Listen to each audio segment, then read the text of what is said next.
Trust बनेगा, फिर वो जगह आवंटित होगी, इसमें विवाद की कोई बात नहीं। देखिए, सबसे ज़्यादा अफसोस की बात यह है कि ऐसे मुद्दे पे भी हम लोगों को बात करनी पड़ रही है। ये दिखाता है कि सरकार की सोच कितनी ओछी है, कितनी छोटी है। प्रधानमंत्री नरेंद्र मोदी जी से मैं पूछना चाहता हूं कि भारत के एक महान अर्थशास्त्री जिनकी पूरी दुनिया में कद्र है, भारत के प्रधानमंत्री के रूप में उन्होंने अपनी जिंदगी के 10 वर्ष इस देश को आगे बढ़ाने के लिए लगाए और सिख समाज से आने वाले भारत के एकमात्र प्रधानमंत्री हैं डॉक्टर मनमोहन सिंह जी। आपने इसके पहले सारे प्रधानमंत्रियों का अंतिम संस्कार देखा होगा, लगभग सारे प्रधानमंत्रियों का, जो देश के प्रधानमंत्री रहे हैं, पूर्व प्रधानमंत्री, उनका अंतिम संस्कार राजघाट परिसर में हुआ। तो आप राजघाट परिसर में डॉक्टर मनमोहन सिंह जी के अंतिम संस्कार की जगह देने के लिए तैयार नहीं है। ये भारतीय जनता पार्टी की सोच है। ये अपने आप को संस्कारी पार्टी कहते हैं। ये अपने आप को कहते हैं कि हम दुनिया के सबसे बड़ी पार्टी हैं। दुनिया की सबसे बड़ी लेकिन सबसे छोटी मानसिकता वाली पार्टी है ये।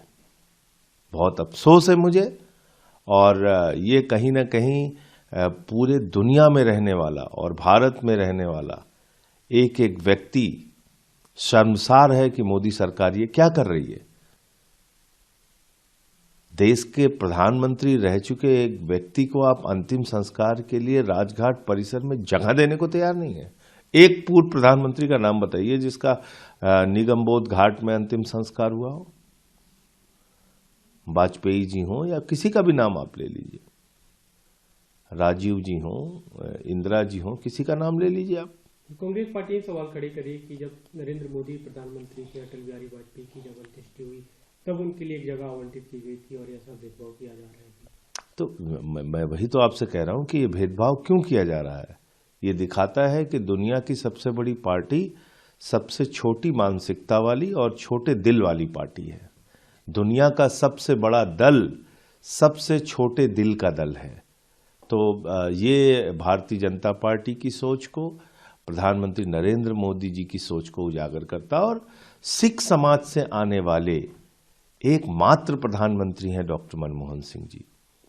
पंजाब में रहने वाले लोग या दुनिया में रहने वाले सिख समाज के जो भी लोग हैं, वो आज अपने आप को कितना अपमानित महसूस कर रहे होंगे। इस देश के 144 करोड़ लोग जो हमारी लोकतांत्रिक व्यवस्था में आस्था रखते हैं, जो डॉक्टर मनमोहन सिंह जी के किए गए कार्यों की सराहना करते हैं, उनको कितनी तकलीफ होगी इस बात से।